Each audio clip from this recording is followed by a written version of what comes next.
Warning! The following video contains ample amounts of garrulous pontification and pointless ramblings.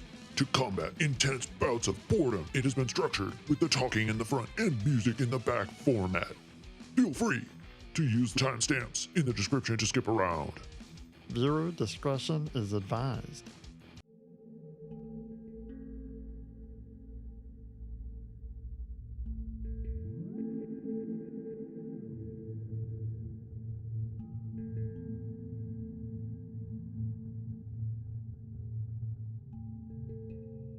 Greetings. On the desk here I have the Microcosm from Hologram, and it is a micro-looping, glitching, granularizing delay looper. I've had this pedal for a couple of months now, and I feel like I got a pretty good beat on how it operates and kind of some of the ins and outs, some of the quirks of it. I think there's a bit of a learning curve in terms of getting used to how it processes the sound. The goal of this video is to outline some kind of best practices, workflow, and setup ideas that'll help you get the most out of this sort of highly specialized pedal. As far as pedals go, there's quite a lot going on underneath the hood, so you kind of have to know what's going on and how the microcosm sort of operates and behaves under different situations. And knowing this stuff will help you get the most out of the pedal, as well as avoid some frustrations that can come about when using the pedal under different circumstances. So in this video, I want to talk a little bit about who the pedal would be good for, go over the basic functionality, maybe give a quick overview of some of the effects. I won't go through every single one of them. There's plenty of videos of that online. And also we'll go over some routing options. There's a couple different ways that you could utilize this pedal in terms of routing it through a mixer or directly into it. And I think there's pros and cons to each setup, so I want to go through some of that. And finally, I want to go over some pros and cons of the pedal itself, just to give you a heads up on what you might be getting into, as it's almost $500. And I think that's a substantial investment, so you want to know if this is the right pedal for you and your setup. This video is purely based off my experience using the pedal. Like I said, I've used it for a couple of months now, and I've run everything from vocals, drum machines, synthesizers, guitars, samples, just about everything I can think of through it, and just to try and get a beat on where it shines and where it struggles. If you're thinking about purchasing this pedal, I want you to be able to make a good educated decision, so I want to pass that information on to you.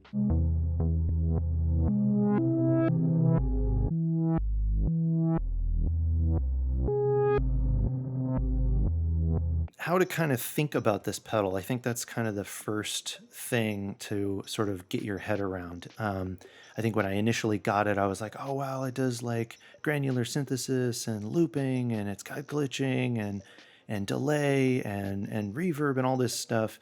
I think those are all kind of like, bells and whistles that they sort of talk about when sort of hyping up the pedal.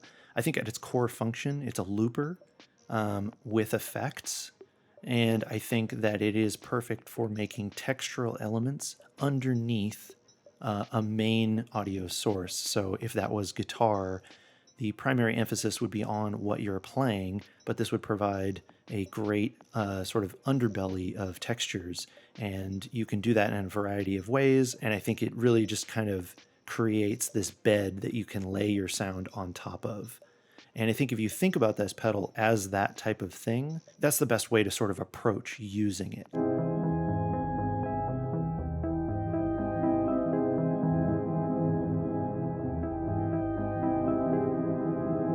So the pedal leverages some gating or some sort of side chain compression type of things. And so as you pass signal into it, it's pushing down the level of the effects. And I don't know if that happens on every single one of the effect blocks, but you definitely notice it on a handful of them. And I think that is kind of how the pedal operates, with a bit of an envelope follower. And then once that initial sort of couple of plucks of a guitar string happens, and then there's a little bit of space to breathe after it, then the pedal sort of fills it in with little chirps, and they're sort of octave-based jumps. So it samples a bit of the audio that you just played and plays it back in little chirps and loops. Again, that gate function pushes the effects down. So if you have a more sustained whine from an electric guitar with plenty of distortion and some compression or sustain, that's pushing that level of the effects down. Now that's great unless you're trying to sort of layer all of that stuff together like you would with like a traditional delay pedal, where you've sort of got that stuff kind of tumbling over itself as you're playing. Another thing to really consider when trying to get the most out of this pedal is understanding the signal chain.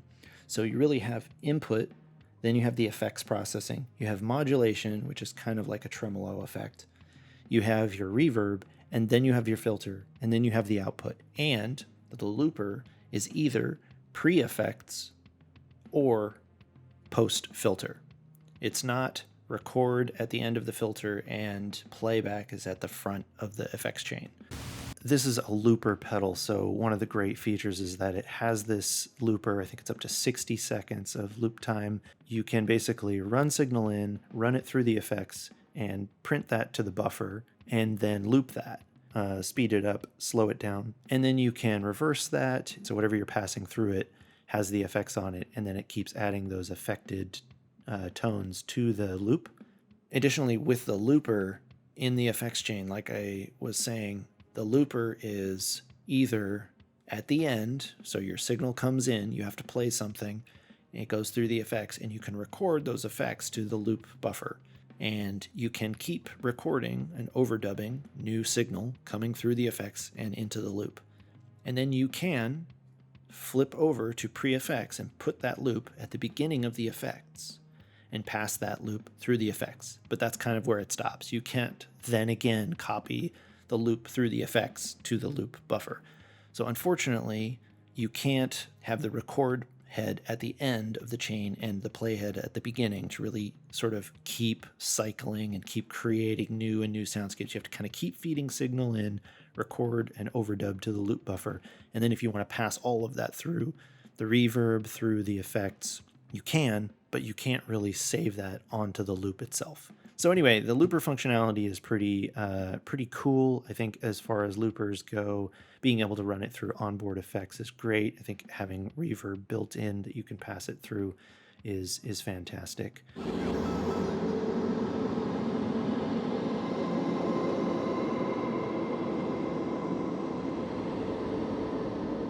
So who is this pedal for? I think guitarists, clean tone guitarists, acoustic guitarists are going to really love this pedal. I think people who play harp or, maybe plucking on a violin or any kind of a banjo could be really cool through this pedal. Anything that is plucky, anything that has a quick attack, sort of an initial transient, and then a quick release with clean sort of sine wave bass tone coming off that initial attack. I think those are the ways in which this pedal really shines. People who like looper pedals, I think they're going to love this pedal. I think it's if you like collecting looper pedals, if you like using them or having a bunch of them, I think this is a great option.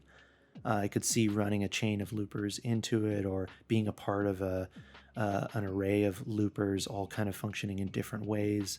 I could see this being super useful, especially with that pitch down. That's a super common technique for people doing tape loops and stuff, is to sort of go half speed.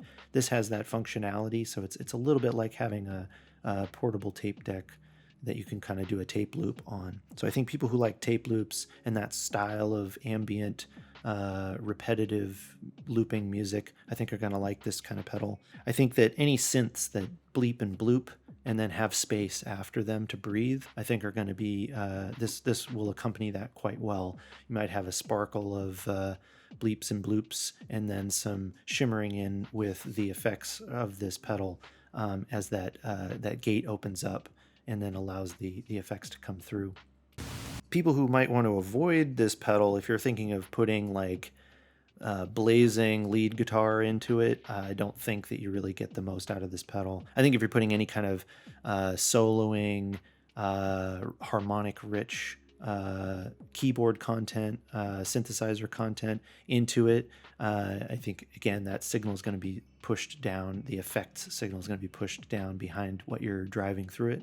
The way in which it functions is best with anything that isn't driving and pushing the effects down. It really has to kind of do its thing and then let the pedal bloom afterward. Do some stuff, then kind of have that interplay call and response between the player and the pedal. Vocals, I think, is interesting through this pedal. The effects themselves are very rhythmic and very pulsy. It's very like mechanical or very robotic sounding. So the effect is very specific, I think, to this pedal, and you have a very microcosm feel with any sound coming out of it. I think under certain circumstances, for certain types of things, this could be great for vocals because it does sound pretty cool and it does pick up those frequencies quite well. And then drum machines. Again, I think drum machines with some breathing room, I think this does quite well. If it is a hard driving, repetitive drum beat, you're going to have trouble because it's going to push those effects down. The reverb does work well, and so you can get kind of a big cavernous sound to it, or even kind of the rooms has a very sporadic kind of delay effect to it. There's a lower setting for the reverb. So you can get some kind of interesting stuff that way. Too much drums, though, washes it out, and you kind of get a lot of noise, which, again, to each his own. Because there's only these even time increments, there's no odd time increments like 1.5x or 3x or 3/8 or 3/4 speed. You can't get the loops and stuff to sort of offset from whatever you're playing. So you get a very rhythmic, pulsing vibe from it. So it's something to keep in mind if you want to pass any kind of rhythmic things through it. They can kind of pile up on top of each other. Any drums you send to this, I think, have to have some space. I could see like some experimental drumming, like on a tabla or a conga or something, where you do a few hits here and there and then let this thing kind of take it and run with it for a little bit and then come back in. I could see that being really a creative way to use that with some drums.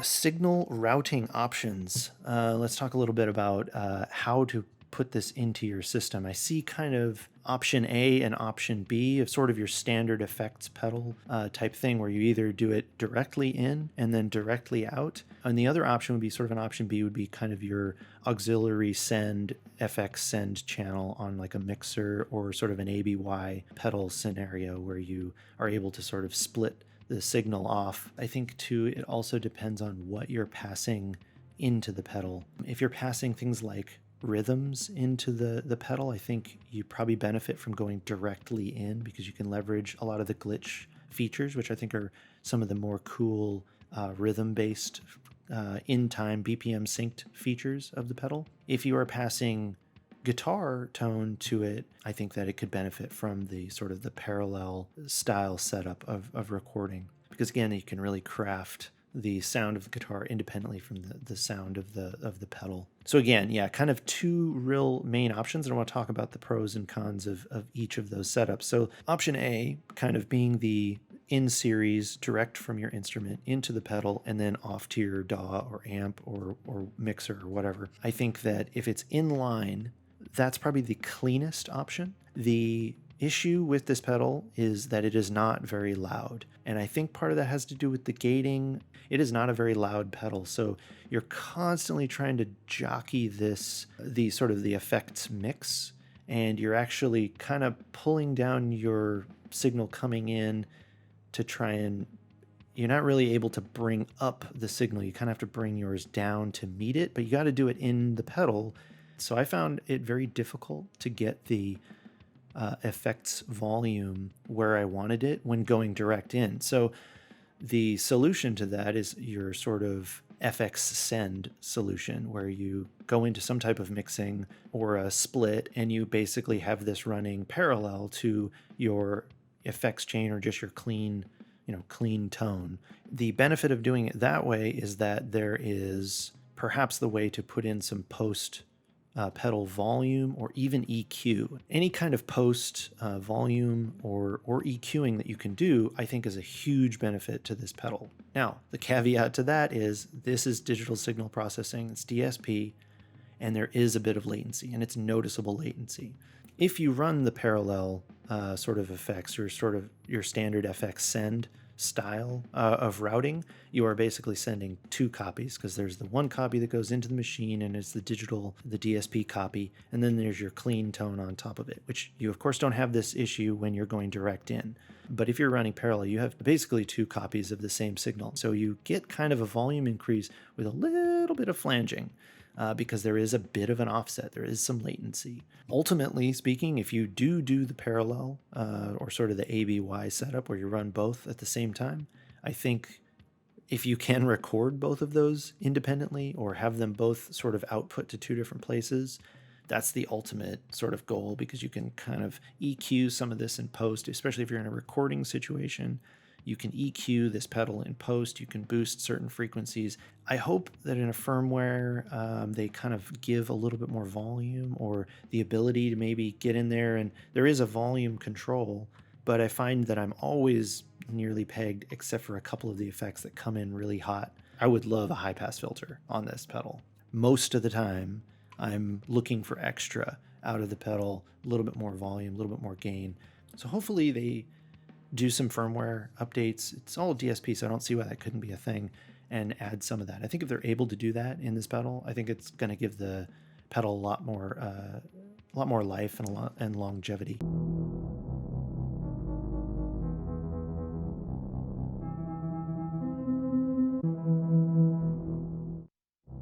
A couple of tips. I think it's worth running through each and every effect. I know this sounds super basic, but going through and just passing your voice into it.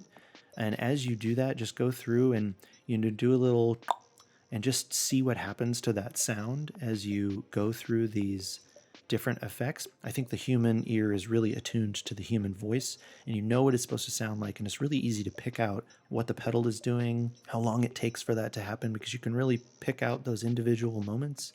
And it's not like two different notes on a synth that might start collapsing in on each other. You can literally just start saying words and you can hear the different effects. A common problem is no sound coming out of this. This happens often, and this kind of plays into it being not the greatest of, I'm going to find my settings in a live situation. I think you kind of got to know what you're aiming for before you get into it. If that happens, oftentimes the best way to overcome that is to just crank the time all the way up. It'll cycle through the buffer much quicker. You'll start hearing some stuff, and then you can bring it back down to taste.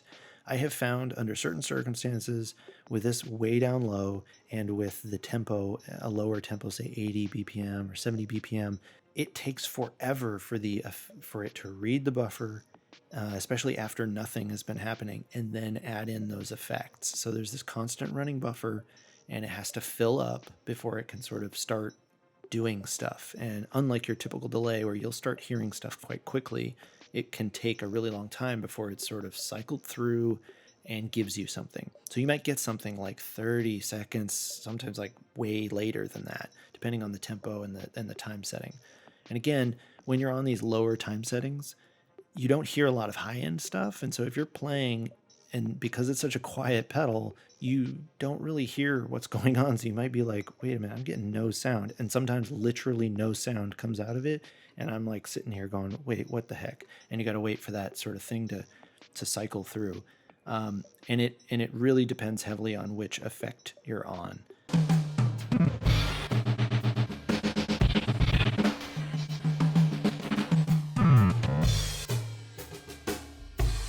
All right, and that takes us to pros and cons. These pros and cons are just my personal opinions, and this is by no means an all-encompassing list, and other people may have different experiences with the pedal. I'll start off with the cons first. Expensive. At almost $500, the Hologram Microcosm is quite an investment, and because of that, I feel like it needs to work a little more consistently and have a little more control over each effect. Sometimes sound doesn't come out of the machine at all, sometimes it's unclear if a knob is having any effect when being moved, and sometimes the control pedal has trouble recognizing user input via the control knobs. No parameter display screen. While this is oftentimes a benefit to clear your mind and avoid menu diving and distractions from music making, generally those types of pedals are one knob per function, so you always know what position the knob is at. I feel like the Microcosm doesn't have enough visual feedback to indicate the current settings and their amounts. And because some of the knobs are complex macro knobs with almost every one of them having dual function, It would be nice to be able to have more information on what's happening. There's no way to check the position of a knob and know for sure without actually moving the knob, and this can lead to some confusion while playing. Signal chain. The way the incoming audio signal is sent through the modulation, effects, reverb, filter, and looper was a big issue for me. I really want to be able to put the reverb at the end of the effects chain, and I also want to be able to split the play/record heads up so I can remove the input sound and just keep using the looper's internal buffer to overdub new affected sounds and keep going deeper and deeper down a rabbit hole of sound. Complex macro knobs. I'm fine with this being a thing, but I would love to see some companion software, much like the Novation Circuit has, to get in and have access to some of the macro knobs and get more control over what the activity, repeats, and time knobs do and how much they control.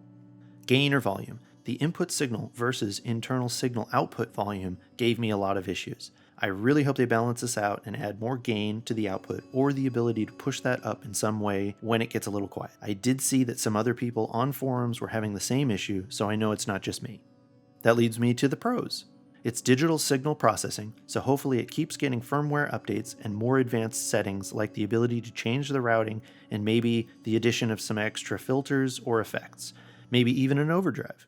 I have emailed Hologram about some of my issues, and it sounds like some of these things are on their radar for future updates. So it's always nice to know that a company is willing to put time and energy into making their equipment work as best it can, instead of just saying that's that and moving on to the next thing.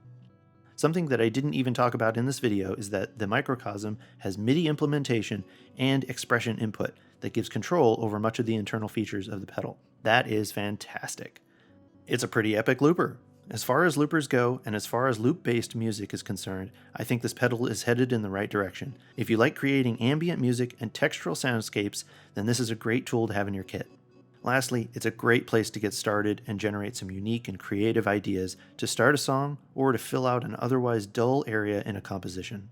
I have to point out that I'm in no way a microcosm guru. The information in this video is purely based on my experience with the pedal, emails with the company, and the manual. And I in no way covered every scenario, situation, problem, solution, and functionality of the Hologram Microcosm. It's entirely possible that I'm overlooking some things, and that there are workarounds that I haven't even thought of, and that others will probably have completely different experiences or workflow solutions. At the end of the day, I just want to be able to pass on my experience from a few months of usage with the Hologram Microcosm.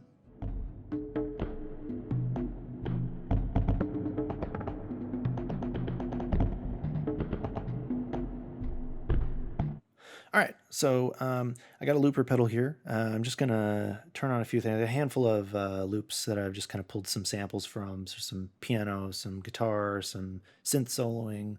We've got a little harp in there, some drum beats. I'm just gonna kind of cycle through them with a couple of the effects, and you can kind of hear some of the sounds coming out of the pedal with something other than clean guitar tone. Which again, that's where this pedal shines, but it would be nice to hear it with something else. So I'm going to start on, I kind of have mod 1, mod 2, the activity and repeats on kind of the 12 o'clock setting. I usually start on the triangle because it's the envelope for the effect, and it kind of comes in smoothly and doesn't have any sort of too jarring stuff if that's what the effect is doing. And I usually do about 12 o'clock to start with, and this sort of 1x time, depending on the tempo. And I'll just bring the effect down just a little bit, just to sort of, we're at the 75% mark. Okay, so a little synth solo here.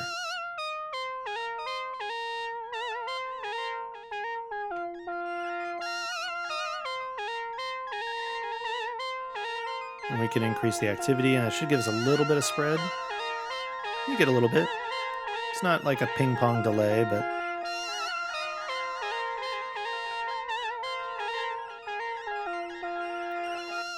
switch over to like the third one. This should have some double octaving, I think.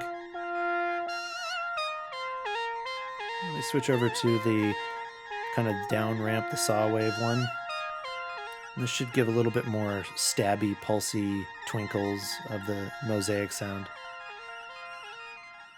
So it sounds really lovely. I think the actual effect happening is great. You just have to be able to hear it, and when you come in with whatever you're playing, you've got to be able to kind of bring it out and let the effect sort of do stuff with it. And you saw there was a bit of a pause there because there's sort of a gap in the buffer. And so sometimes you're not really getting a lot of sound out of it, and it takes a little while for it to kick in.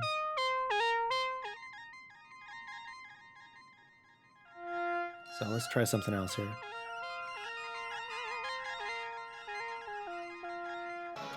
This is just an electric guitar. So you can hear the old buffer. Oh, there we go. Now it's starting on the new stuff.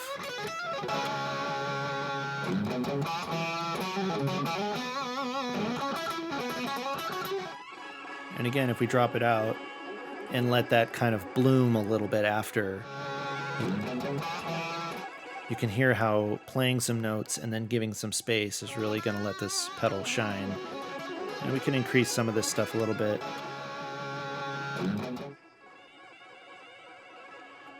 But again, not very loud. I'll turn it up to its max sort of volume output.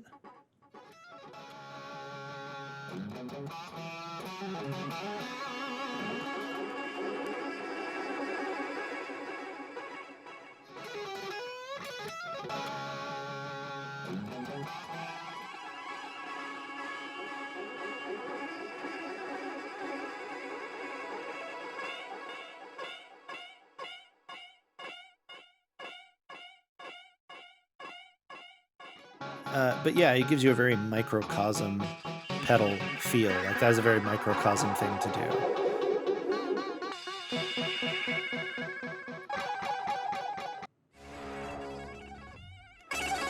And this one just hammers.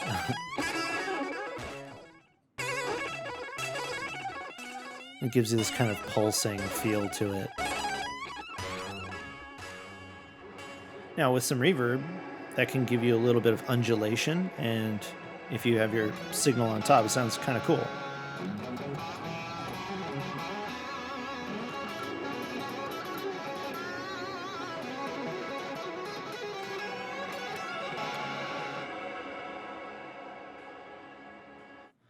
All right, let's try some other effects.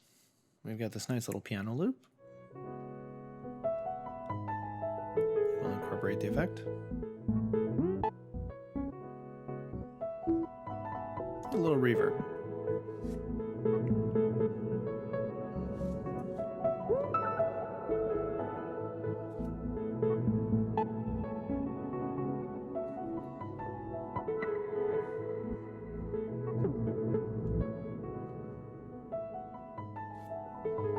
Let's try a different one. One guitar.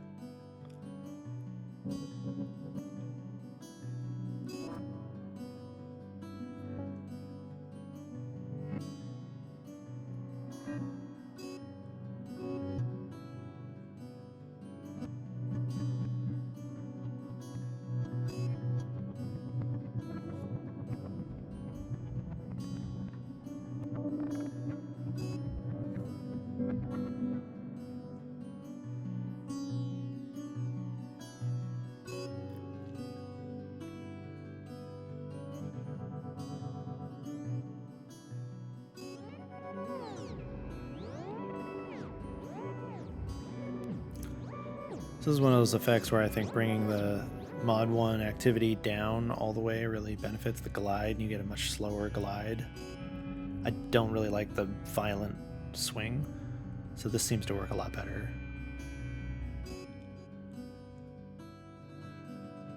And again, it uses the envelope ramp here to go up and then down.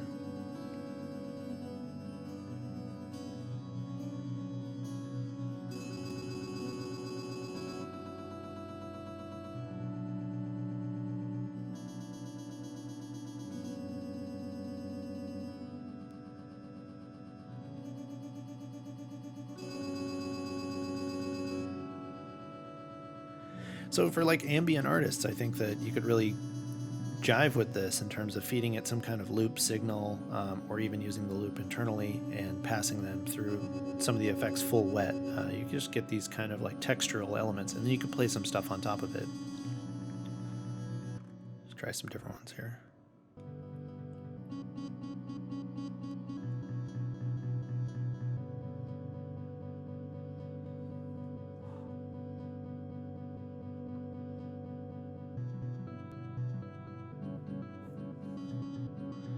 So this is an example of where it seems the higher up on the time you go, you also get more pitch shifting noticeably. And when you bring it down, you don't see as much of the higher pitch shifting, it seems like. A little bit here and there.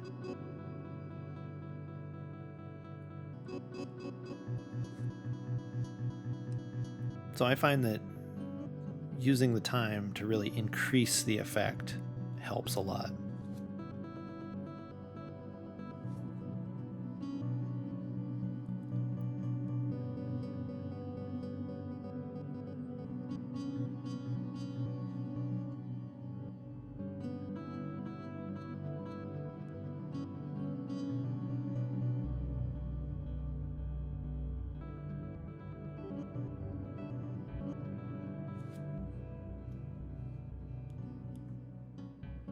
And we can also reverse.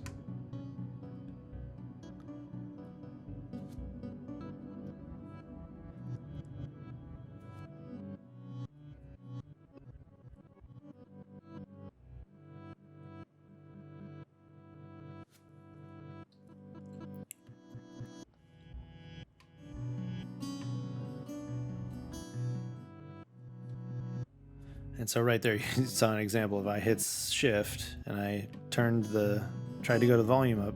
In the process, I don't know that I read it wrong, but I accidentally turned the mix down, right? So I was just going full wet. I tried to check the volume real quick, make sure it's as loud as it can be.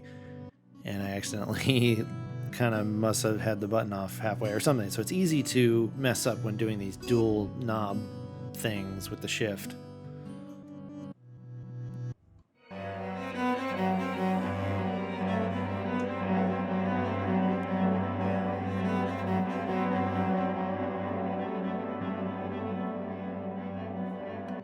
Could reverse it.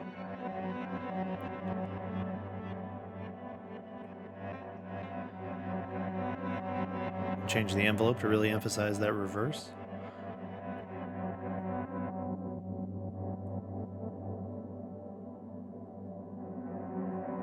Again, filtering it sounds great. The filter works pretty well. But we are filtering the reverb. So unfortunately you can't wash the highs into that reverb and then back them out. Unfortunately.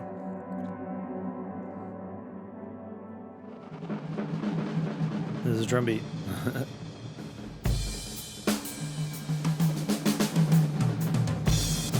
So, pretty hot signal here.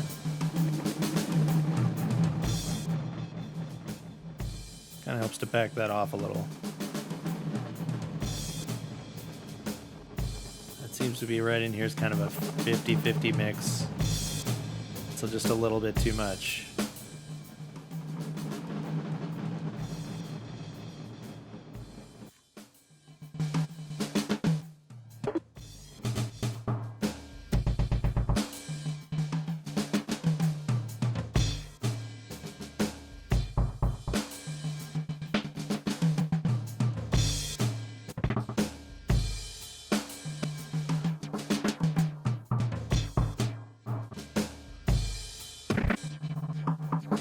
So again, that kind of beat repeat vibe where you're sort of glitching things out. We can add the bit crushing. The bit crushing is a little louder than the other stuff, so you kind of have to, and you can get those kinds of things. So you really have to kind of jockey the mix. Like that's really loud for some reason.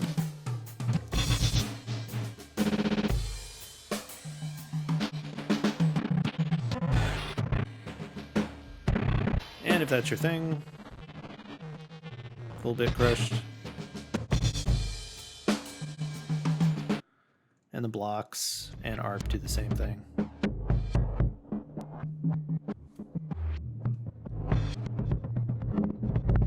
A little bit crushing. These are just wind chimes.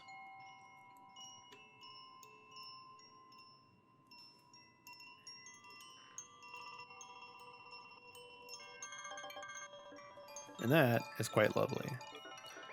So again, I really think things that are not really loud and really intrusive and have tons of energy, I think work a lot better. Like little bells, things that have clean tone to it, things that have a nice sharp transient, clean, clear decay afterward.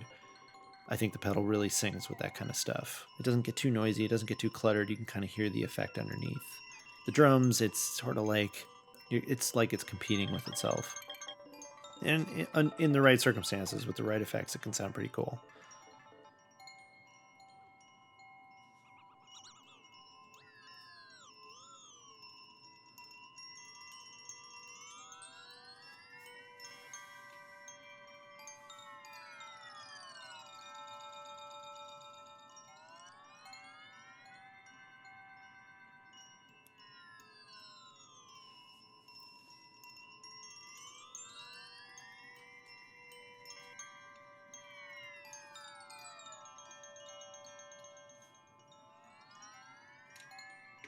And of course, we can loop this.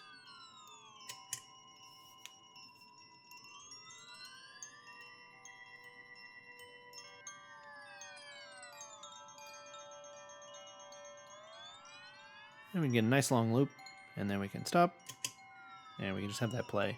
We could, of course, pitch that down. Let me just turn down the incoming loop. So this is pitched down to half speed. And it can sound quite lovely. The only problem is it's not very loud. So I would love to boost that up now. I'd like to have the ability to sort of, hey, I got this nice little texture here. I want to kind of improve that. So that's what I mean when I say if you can have this in a sort of on a FX bus, and you can sort of boost that bus or EQ that. That's really where this situation shines, because you can really kind of craft that, or recording it and being able to boost that in post. But like right now, if I was in a live situation, you know, this is the original tone, which is a little bit louder,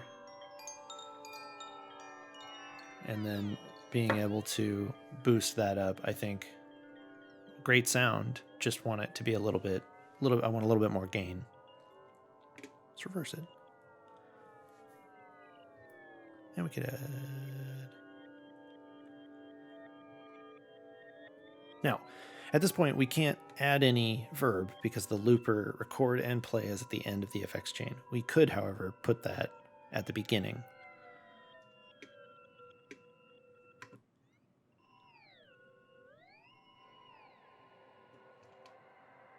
And now we're actually passing that loop that we created that had the effects originally back through the pedal.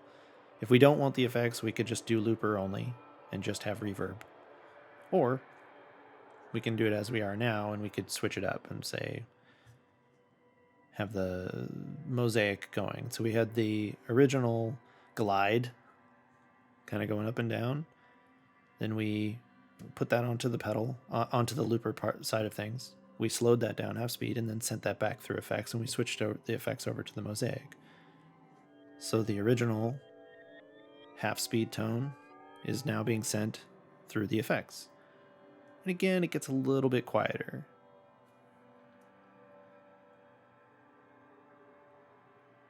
And if we record at this moment, we will only be recording anything incoming with no effects, because we're now pre-effects chain. So this is where I wish that we had split record and play ahead. Record at the end, play in the beginning, and then you could kind of keep feeding it in on itself. In addition to, if I wanted to play something else on top of this right now, it would only record the clean sound on top of, as if I was overdubbing with no effects, because we're pre. So that was just a handful of effects we just ran through with some looped stuff from a looper pedal. Again, being able to control volume, both input and signal out would be great. I'd love to be able to boost some of those loops that we're creating post effects chain. So that's why I think having it in tandem on a mixer FX bus is the way to go for sure. Like I said, there's only a couple of issues with some of that phasing that happens only under certain circumstances. So you really got to just walk through the pedal, play through all the different things with the setup that you've got, and just know which effects are going to work for you. Ultimately speaking, definitely tons of potential here, tons of ambient kind of looping, rhythmic effects to be had. A lot of that, the half speed tape style sort of looping effect, or kind of half speed, slow it down, get that little drunk molasses feel going on. I think you got a lot of power here. If you're looking for a great looper pedal or a great ambient pedal, if you're into that kind of thing, I think this is a great option. If you're into something that's just kind of a multi-effects pedal, I think that's a good option. I think if you're looking for total control over all of the features that each effect has to offer, you're going to find that this is a little limiting. Especially if you dive into like the modular world, there's effects that are very similar, do a lot of the same stuff, but you've got total control over all of the different features like the stereo spread and the time increments, but it kind of all works, and it doesn't bring up a whole bunch of stuff together and then bring them all down together with one knob. Think of this as a looper that has some effects. And if you think of it like that, where you're creating a texture bed with the input that you're giving it, like we just fed it some effects and got some interesting results. If you think of it like that, then this, pedal is going to be a great looper pedal. I think if you think of it like a delay or like a granular synthesizer or something, it's not really those things. It does have those features. But again, I think the thing that this shines with is the looping and using it as that kind of looper tool that you can do stuff to, like pass it through the effects and get some kind of ambient soundscapes. I think that's really where this shines. I think that the effects on here, as far as like a clean tone coming through and just putting effects on it without doing any looping, I think you're going to find you hit a brick wall with that pretty quickly, kind of like any multi-effects pedal that doesn't have a ton of tweakable settings. The Mosaic always sounds like Mosaic, and Sequence always kind of sounds like Sequence. And it doesn't necessarily matter what you pass into it, because it disperses all of that in a very specific way, and it sounds very Microcosm. So that's what I mean. I think you'll hit a brick wall if you're looking for like an effects pedal. If you're looking for a looper pedal that you can add to an array of things happening, or you're playing on top of it, you created a soundscape, a sound bed, and you're doing some stuff on top, I think this is a great option. That is the Hologram Microcosm in a nutshell, and kind of hopefully that gave you a good idea about how to maximize this particular pedal for usage in a live or studio setting, or just playing around with it. I hope this video helped. I hope you found it useful. Did all like, subscribe, bell, all that good stuff. Do all that stuff. Let me know in the comments if you think I missed anything, or if you've got any other tips and tricks to add to the workflow, or any workarounds to really get the most out of this, because I think when it's functioning properly, this is a powerful tool in a lot of different settings. So thanks so much for watching, and I will catch you on the next one. Bye.